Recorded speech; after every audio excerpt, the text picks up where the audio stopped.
Topic likely to come up at today's briefing is the Biden administration agreeing to send $320 million worth of precision bomb guiding equipment to the Israelis, a move that could spark further uproar among far-left lawmakers and staffers within the administration who have demanded the president restrain Israel's military efforts to eradicate Hamas. Let's bring in Florida Republican Congressman Mike Waltz. So we're sending these kits, and this is the second big order of these kits to turn a dumb bomb into a smart bomb. Meantime, at the same time, we've got the administration calling for frequent pauses in the fighting. It's sending two very contradictory messages. Which do you think is the real message that the Biden administration is pursuing?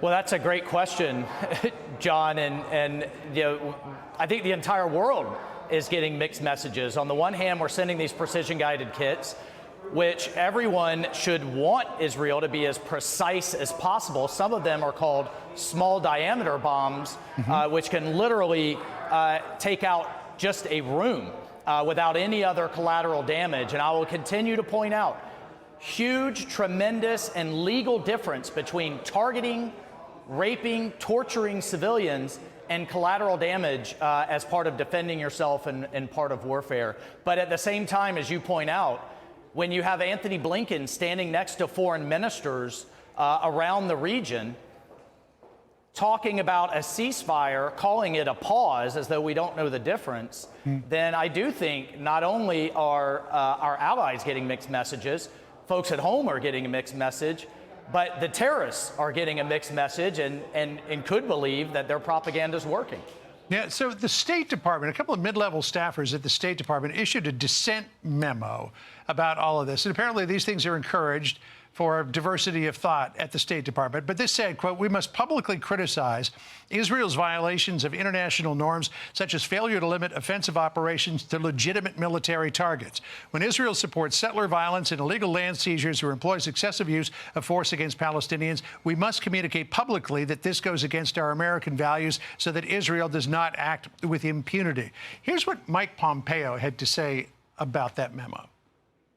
This is the AOC Rashida Tlaib wing of the State Department, right? These are classic appeasers who don't understand that the Israelis are acting in self-defense. They are taking out a terror threat that killed 1,400 of their citizens.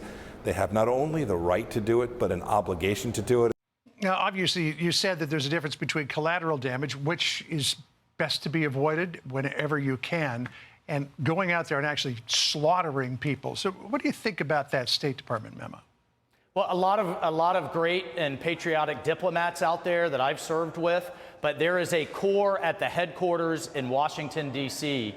I think Pompeo is absolutely right, that have bought into this progressive left-wing pro-Hamas propaganda. And what they're not calling out, to my sadness and shock, is what you just reported on, which are tunnels underneath amusement parks, firing from within schools. And what we should see right now is the President of the United States, that's what I'd love to see out of this press briefing, the President of the United States speaking from within a synagogue and calling out the rampant anti-Semitism that we're seeing around the country and the threats that are coming across our southern border. That's what we should be seeing from the Commander-in-Chief. All right. Congressman Michael Waltz of the great state of Florida. Good to get your thoughts. Thank you. Appreciate it. Hey, Sean Hannity here. Hey, click here to subscribe to Fox News YouTube page and catch our hottest interviews and most compelling analysis. You will not get it anywhere else.